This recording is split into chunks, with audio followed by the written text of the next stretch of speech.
Welcome to Inspire Others. My name is Gloire.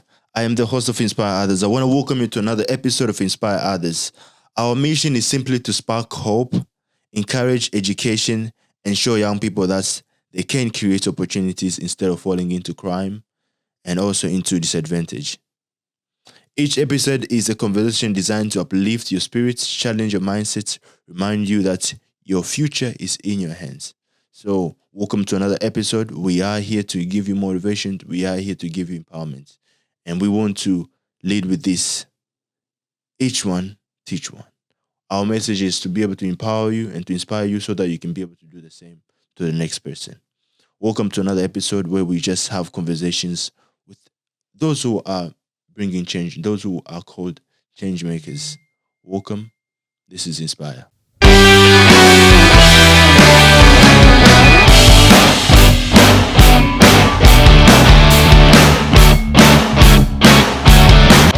All right, ladies and gentlemen, welcome again to another episode of Inspire Others, a place where we get inspired and also empowers you to inspire others. Our message and our goal has always been to empower and to inspire. So, to inspire the next generation and also to empower the next generation. So, today's guest goes by the name of Denise. Denise works in the cardiology space. She's a passionate and about improving people's cardiology. She's passionate about improving lives through cardiology services. She aims to empower teams and streamline process for a better health care delivery. So, without further ado, please welcome Denise. Thank you very much. Yes. So, for all our guests who do not know who Denise is, can you maybe give them an introduction who you are? Yeah, sure. My name's Denise. I'm based in Brisbane, Australia, and currently work in cardiology services. Mm-hmm. My background is Rwandan, and I've lived across many cultures and countries. I grew up in Zambia, which is where I was born, with Rwandan background culturally, and now I call Australia home. Wow. Okay. When did you transition to Australia? So we came in 2011. Yeah, so I think after 10 years, you honestly stop counting. Yeah, for sure. You're How already long just it's been. But yeah, so we came in 2011. Yeah. So growing up, who did you want to be? Maybe let's start maybe from the beginning. Yeah. Growing up, coming to Australia, who did Denise want to be growing up?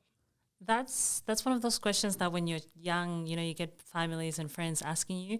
And I think in your childhood, at least from my experience, we don't really know exactly who we want to be, but we kind of get what our parents advise us because, they're the ones that have the most influence on us. So at the time, obviously, the bigger professions in the African community, doctor, lawyer, all that. So at the time, I think growing up, I thought I wanted to be a doctor, I would say. Right. But then as I was going through high school, I've always been very academic. And I did enjoy learning. And then in high school, I did my high school here, so I enjoyed the sciences, the biology, and I thought, medical school would be where I was heading towards.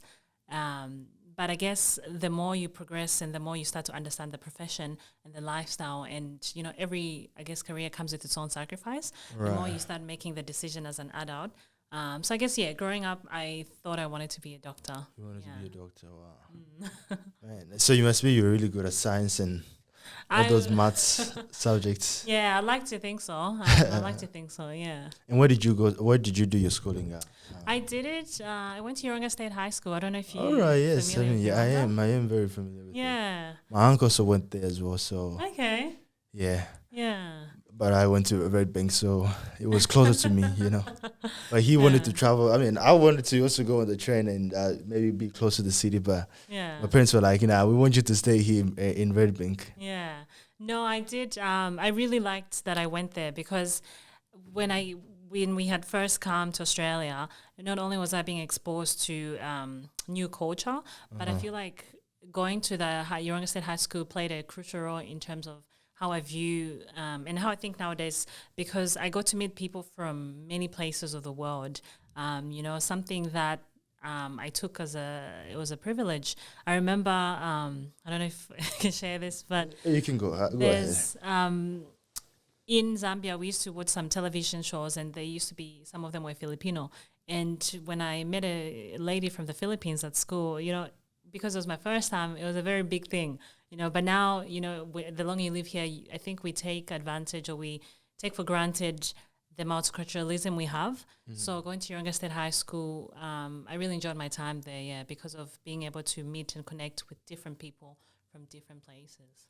Wow. Okay, that's really good, eh? I mean, I went to Red Wing, but it was also a lot of multicultural there. But I can see that's a lot of people. Even my other guests also went to Yoronga, and it's a nice place. So did you guys live close to the city, or was it just more convenient for you to go to? I think Yoronga? At the time, because I was a child, I didn't really have much say. So I'm not sure exactly why. I think the commute wasn't too far, so that was probably the reason. But maybe also because coming from being to kind of help resettle in Australia, maybe. Okay. So I got told where I was gonna go by my parents, and yeah. Well, what kind of student were you in? If you were to compare you in primary school and in high school, what kind of student were you? I think in primary school, I do know that I've always enjoyed school. So both in primary and in high school, I definitely enjoyed school. I think in high school, though, is when I started to really participate in more leadership things. So in primary school, maybe primarily I was just a student, so to say. But in high school, that's when I was getting more involved in like extracurricular activities and things like that. Okay, and in high school? Then that's when you started participating more. Yes, yeah. So in high school, we had things like Interact. Like I think it's called Interact, and I think it should still exist. And fundraising events, student representatives. Okay. And by the time I think in grade 10, I was one of the student leaders, and then in grade 12, I was the vice captain of the school. Wow, okay, that's pretty big. Hey, that's very good. And so, how was the transitioning? Maybe from, let's say, you grew up you grew up in Zambia for a while, and then you came here in Australia. How was the transitioning process like? The transition, yeah.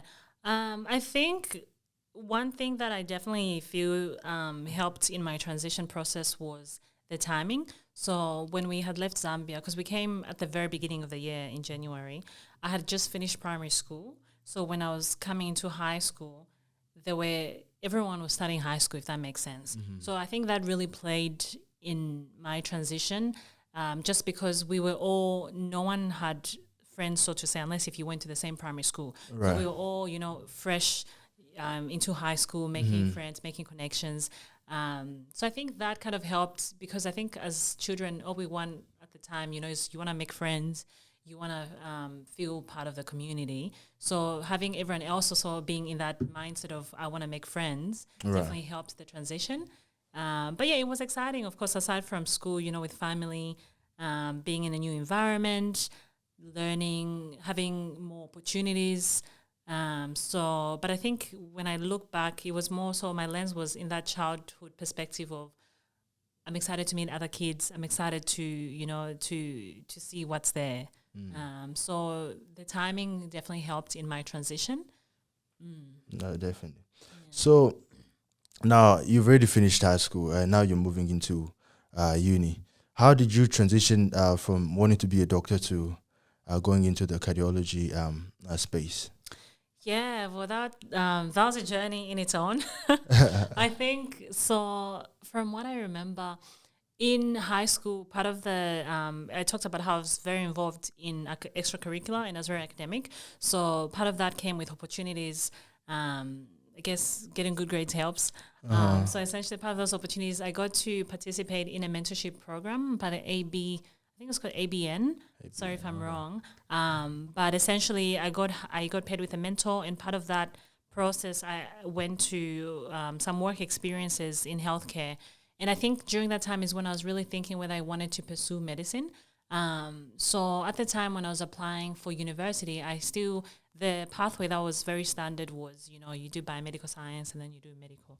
Or if you got an OP1, you could apply for the direct entry. And I remember I got an OP2. Wow, okay, dang. Oh, ish. Wow. Yeah, and at the time though, I was aiming for the one, so it was kind of like, oh, Hey, very, very but smart. thank you. But when I look back now, it's like at the time, because it's everything. You think it's the end of the world, or Right. it's but now it's like, oh my goodness. Even if I got an OP5, like, so I got the OP2, so that kind of automatically eliminated me from applying for the direct entry pathway. And so, but with my OP2, I was still competitive in applying for things like biomedical science. So that's when I did biomedical science. And it was through my undergraduate, this was a QT, that I found that I did really enjoy the human physiology aspect of it. But as I got to learn more what comes with medical school, because I did have friends and acquaintances who were pursuing medicine. Right. And, starting to, because in high school, you just know, I'm just going to study medicine, that's it. But then you don't really know what does it actually mean? How many years are you doing? And I respect that, I guess, that profession. So when I started to learn the facts, that's when I had to self-reflect, because now it wasn't, my parents or my family is asking me, what do you want to do? Now it's myself asking myself, what profession do you want to do and pursue? And, I decided I wasn't willing to probably make all the sacrifices that came with that profession, so to say. As rewarding as it is, I believe, people that are doctors will tell you that. So that's when I said, okay, well, this is where I'm at. I'm doing biomed, and I really enjoy the human physiology aspect of it. Where can I go next? And so through that is when I got introduced to a postgraduate in clinical physiology. And I thought that was really interesting. And in health, I've always been particularly interested in the cardiovascular system. So part of that postgraduate, I was exposed to cardiac, respiratory, sleep, and some of neuroscience. And so I got to do a placement in respiratory and cardiac. And that's how then one thing led to another. And then I found myself, in the cardiology world as a cardiac physiologist. And then working through continuously to now leading a team in providing cardiac services across the state. Across the state, wow. Yeah. That's incredible. I mean, you've done a lot of things. So I think the first time I heard of you, I met you was at the Duku's Rich Dream you were emceeing. Yes. How did that come about? Yeah, that's I think I was saying it feels like it's been so long now. It's only really been a few years. So I guess to be honest, I think Duku needs to do another red carpet event. I told him, yes. I was talking to him, I think 3 weeks ago. I was like, man, when are you doing the next one? Yeah. No, that was a very great moment. So I think the reason why, I guess I'll start why I wanted to participate. I think the first time, so Duku had been mentioning, I knew Duku through acquaintances and through my brother, through friends, and he'd been mentioning about this red carpet event. And, the vision that he was painting was something that aligned with me. Right. So as I said, in high school is when I started participating in extracurricular activities. And having gone to a very multicultural school, I was I found it rewarding to participate and contribute to the community, especially the multicultural community in Australia. And so when he painted that, the vision of what this event, the red carpet event was, it really aligned with me, because it was more than just like a grand event. Of course, it was a good, the location was great. It was, the Brisbane City Hall. But it's the fact that we were celebrating individuals from multicultural communities, but also doing it at such a high caliber event. And, being part of that I wanted to contribute in having something good for our community. And so, I told him, let me know if I can be part of the team. And so when it all came together, and I've done, through my leadership experiences, I've done a lot of public speaking and things like that. So it all kind of aligned. And then that's how I helped participate and contribute to the Rich Dreams event. Yeah, so that's how that came to be. So it was a very good and exciting event, and I hope we have more similar ones like that, because it was good to see Black excellence, multicultural excellence, and on the spotlight in Australia. Yeah, maybe the next one you can be, creating it, because Duku said that he wants to see more people, creating those kind of events. Maybe you be the next person, creating it. And then you can invite us to, Denise red carpet events.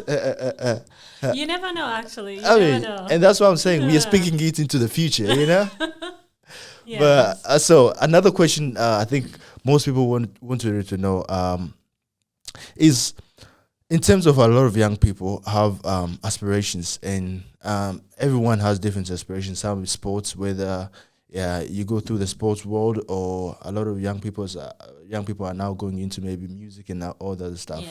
Like for you, who inspires you in your career in terms of being a cardiologist and in your professional life?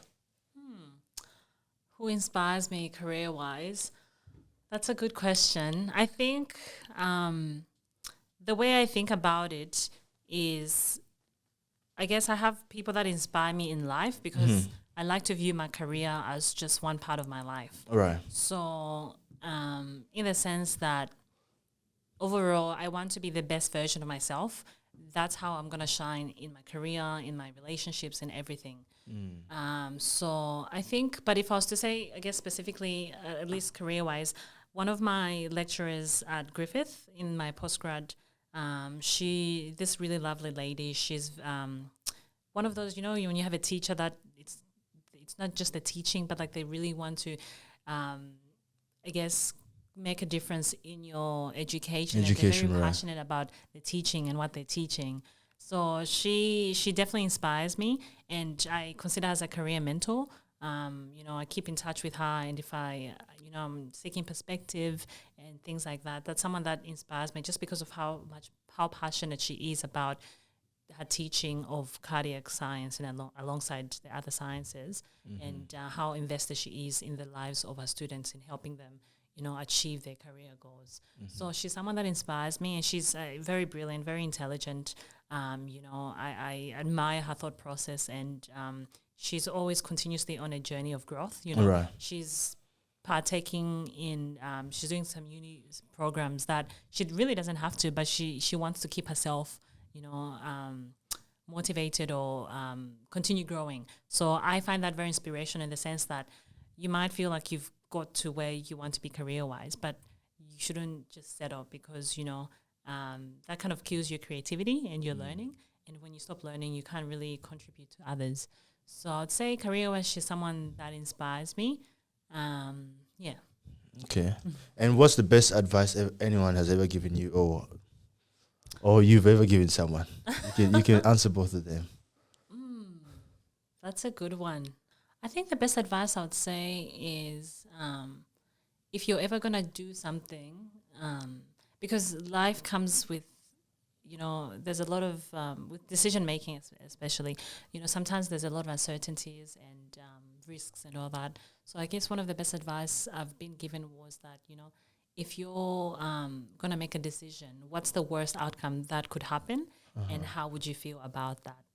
So, I think in any situation, especially if it's something I'm uncertain, I ask myself that question, if I decide this, what is the worst outcome that would happen and how do I feel about it? And for me, I find that helps with recentering myself and my integrity because I'm someone who values, I'm very big on my values. So if I do something and if it's going to disrupt my value system, then I'd rather not do it. But, if this is the worst case outcome and I'm okay with it, then I'm happy to go ahead. But if I'm not going to be okay with what happens and how would I feel about it, then maybe that's not the direction I want to lead. So that's probably a piece of advice I would pass on as well. If you're wanting to make a tough decision or something that you're confused about, what's the worst that could happen and how do you feel about it? Yeah. And what's the worst advice someone has ever given you or you've given someone? Just to make it interesting. Yeah. Oh, that's good. Or do you believe there's such thing as a bad advice? I mean, I think I do think there is such thing as bad advice in the sense of if you're giving advice to the person not in their interests, or if the person that's giving you the advice is not giving it in your interest, then it's bad advice. So, for example, even a simple example like friendship, if a friend comes with a situation to you and rather than, you're advising them based on maybe if you have your own personal interest out of their decision, then that would be bad advice. But I'm trying to think of an example of what maybe I've given as the worst advice of what I've been given as the worst advice. I can't think of one right off the top You of my can't head. think, Sorry. yeah, right. But yeah, so there is things like bad advice for sure. Right. Yeah. That's true. But another thing now, maybe just to move a little bit further, I know that you do work with the women's empowerment, inspiration to sorry for empowerment. Yes. What's your sort of duty with them? What kind of things do they do? Yeah. Maybe you can speak a little bit on your position as well. Yeah, so no, definitely. So WPI, which is the Women's Power of Inspiration, is a non-for-profit organization that was founded by a very close family friend and a woman I also look up to called Esperance. Esperance. Yes, yeah. So she used to be she led the Rwandan community at one point, and she's always been involved in the community. So the reason why I volunteer with them is because I value what they do. So just like I said, part of the things I like to do is be involved in community events, especially to the culturally, linguistically diverse communities. So this WPI, the focus is to give back and support women, especially women from culturally diverse backgrounds, in helping them, be it through learning skills to gain employment. So one of the programs they have is, as simple as sewing. They've been able to get donations of sewing machines, and they have women that are learning how to sew. My mom takes part in that program, and it's really good because you find that women that have from these type of backgrounds that may have gone through things, they might not necessarily utilize some of the other resources in the community that we have, like, for support and things like that. But when you have a community program like this, you find them connecting with other women, and maybe they can relate through that. And it just helps in both their mental health and their physical health and their social health. So being able to empower women through platforms like that. So that's kind of why I was drawn to WPI, and how I've been able to work with them thus far has been as a volunteer in some of their events. So last year? No, it was this year. The year's going by so quick. This year we had a fashion show that I'm not sure if you saw that. I saw it on your LinkedIn. Yes. So that was really beautiful because the fashion show was going to showcase, it's called Made in Logan. It was showcasing creations through fabrics, through clothes that have been made by these women and local designers, to celebrate, but also to raise money for that organization. So through that, as part of the fundraising team, I was able to help with selling vouchers, raffle tickets on the day, and we were able to actually sell out all the tickets we had, which is really amazing. So by helping organize, the program with the raffle tickets and the gifts, and just getting more funds and sharing the event to attract more attendees. So that was really good, and we're planning another one next year. So if you're in Brisbane, stay tuned. Is it going to be in Logan again, or? I'm not sure yet, but the planning has started underway for 2026. I'll keep my eyes peeled for that. Yes, definitely. Maybe you can even come next time to give us now a full, the whole full agenda of what's going to be happening once you get there. I'd be more than happy to. Yeah. All right then. Hey, we've got another next interview with Denise booked already. Yes. So no, it's really good. It's beautiful when you're celebrating with the community for a good cause. For a good cause. What's your sort of a message that you've gone through all these things. You've already done, transitioning from Zambia to Australia. You've already worked in the professional world for how many years now? So I'd probably say from 2020, 5 years. So about 5 years. Yeah. 5 years. What message would you give to other young people like you? I think a message I'd give is, so one thing we talked about was continually looking at developing yourself. And so I think that's the first message I'd give, in the sense that don't let your current circumstances make you too comfortable or hold you back. Yes. There's still more growth in you for as long as you have time on this earth, essentially. Indeed, 100%. So continue investing in yourself to grow, because you give to others, but if you don't really have anything in you, you can't give much. So continue taking up opportunities that come along the way that might seem challenging, might seem daunting, but at the end of that, you're going to become a better person. Like my current role at the moment, it's a management role. When when that opportunity came, it was not like, oh yes, like let's just go. It was, a bit, I was a bit like, ooh, because I had never been in a management role. I knew I had the skill set. I knew I could do it, but it was going to challenge me to grow and to become better. So when opportunities come along the way, take them, even though it's scary. If you're going to become a better person at the end of that, then it's going to be worth the journey. So that's probably a piece of advice I can give. Wow, that's just powerful by itself. That's very powerful. And sort of now your departing words, I guess. No departing words, sorry. Hey, that's came out to what's your last words, on earth? But but in all those things, what's the biggest thing that you attribute to your success? I guess I feel like there's still more that I have to grow and more that I would like to do. So I wouldn't say I'm successful, if that makes sense. That's interesting. I mean, for me, I think you're already heading. I mean, everyone's path to success is very different, but you can succeed in it. Okay, maybe to rephrase it, is your definition of success might be different to the next person. But what you're already doing is incredible. Like not that many young people who are doing what you've already done. Leading a team, being part of, even getting an OP too. Come on, that's itself is already something to be worth celebrating. And you've already done a lot of. You've already achieved a lot for your life, for your career, for your relationship, and now doing so many other things, even in the space of just giving more motivation to young people. Like, I reckon a lot of people who are viewing us or who are listening to us will be inspired by what you've already done. They'll be able to go and check on your LinkedIn. It's like, she's done all these things. She's done all those things, So you're already successful, but, you might have a different agenda on what you determine as success. Yeah. So thank you very much. I appreciate that. So do you mind repeating the question? So the question is like, what's the biggest thing you attribute to your success? And maybe you can just define what you mean by success or not success. I think the biggest thing I would say would be, I guess, two things. Firstly, the first thing is knowing yourself, knowing who you are. And again, that is a continuous journey. And the second thing is